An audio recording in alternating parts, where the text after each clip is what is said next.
ଏଇଭଳିଆ ଦେଇକି ତାକୁ ଛେଚିବା।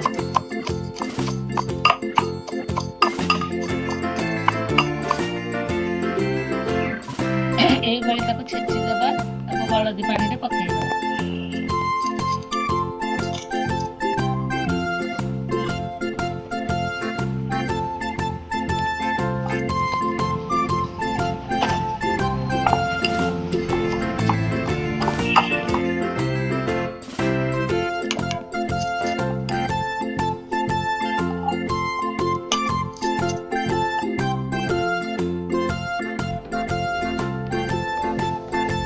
ଫୁଲକୁ ଛେଚି ସାରିବା ପରେ ତାକୁ 2-3 ଥର ଧୋଇଦେବା।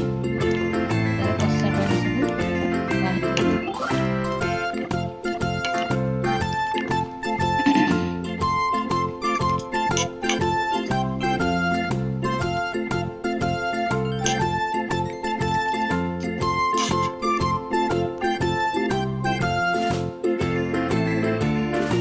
ଆମେ ଗ୍ୟାସ୍ ଲଗେଇବା। ତାପରେ କଡ଼େଇ ବସେଇବା।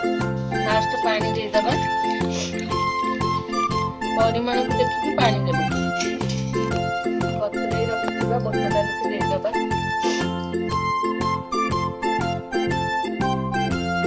ବୁଟ ଡାଲି ପଡ଼ିଗଲା। ତାପରେ ଦେବା ଲୁଣ ଆଉ ହଳଦୀ। ଫାଷ୍ଟ ଲୁଣ ଦେବା, ହଳଦୀ ଗୁଣ୍ଡ ଦେବା।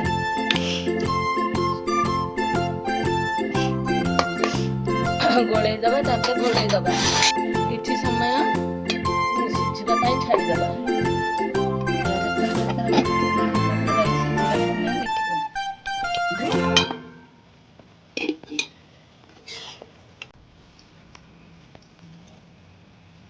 ବୁଟ ଡାଲି ସିଝିଗଲାଣି।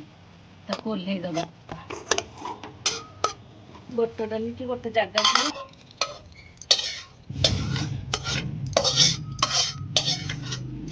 ଏବେ ପୁଣି କଡ଼େଇ ଗରମ କରିବା।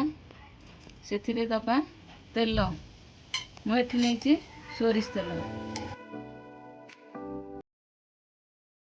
ତେଲ ଗରମ ହେଇଗଲାଣି। ସେଥିରେ ଏବେ ଦେବା କଟା ଆଳୁ। ଆଳୁକୁ ଏମିତି ଛୋଟ ଛୋଟ କରିକି କାଟି ନେବେ। ଏବେ ଆଳୁକୁ ତେଲରେ ପକାଇଦେବା।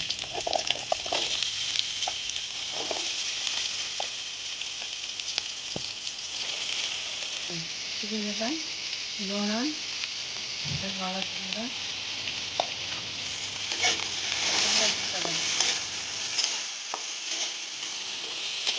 ଘୋଡ଼େଇ କରିକି ତାକୁ ଭାଜିବା।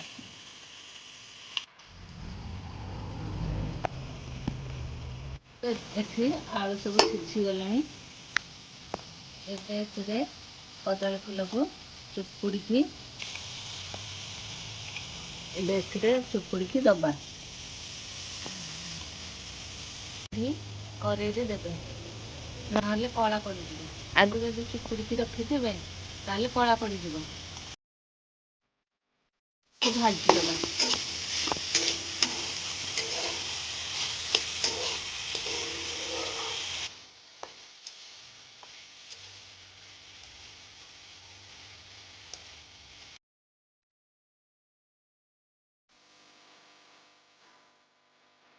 ଏଗୁଡ଼ିକ ଭାଜି ହେଇଗଲାଣି। ଗୋଟେ ଜାଗାକୁ ବାହାର କରିଦେବା।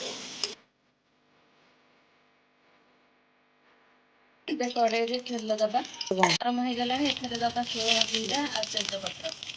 ଜିରା ଫୁଟିଗଲାଣି। ଏଥିରେ ଦେବା କଞ୍ଚା ପିଆଜ। କିଛି ସମୟ ପିଆଜକୁ ଭାଜିଦେବା।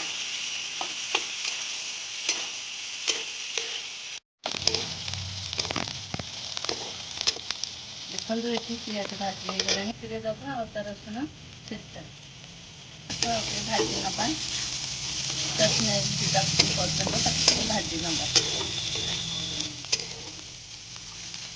ଦେଖନ୍ତୁ ଏଠି ପିଆଜ ଆଉ ଅଦା ରସୁଣ ଭାଜି ହେଇଗଲାଣି। ଏଥିରେ ଦେବା ଚକଟା ଟମାଟୋ।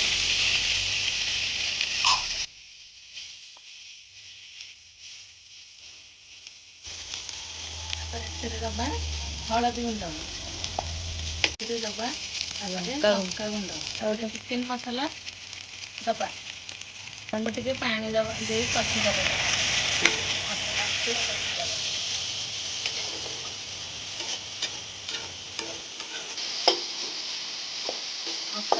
मसला को भल भाव में कषि ना टमाटो सिझीगला एथिरे आड करिबा सिझा बुट डाली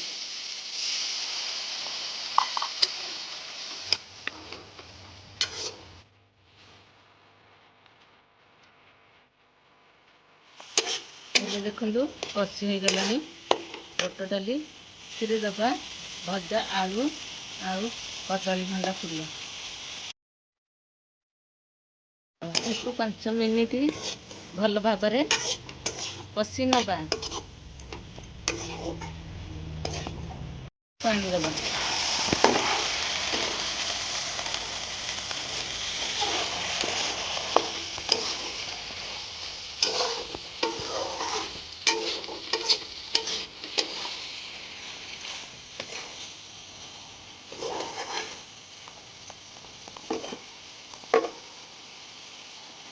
देखिए तरकारी है कि नहीं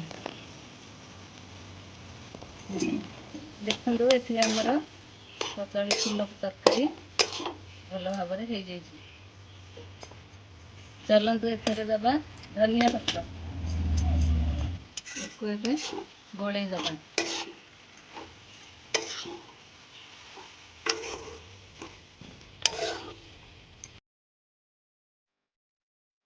चलतु ए टेस्ट करवा केमिति कौन है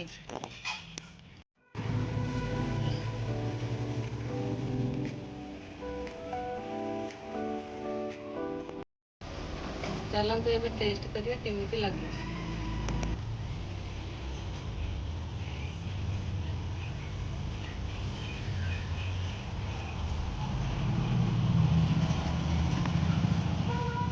बहुत भल लगुच आपण मैंने निहाती ट्राए करेंगे कदली भंडा को न फोपाड़ी एमती रेसिपी करेंगे रेसिपी केमिति लगे कमेंट करके जनइबे वीडियोटी भल लगे लाइक करेंगे शेयर करेंगे चैनल को सब्सक्राइब करदे आशा करुँची आज रेसिपी आपण मानक बहुत भल लगे पुणी आसबि आउ गोटे नुआ रेसिपी सहित रहुची नमस्कार।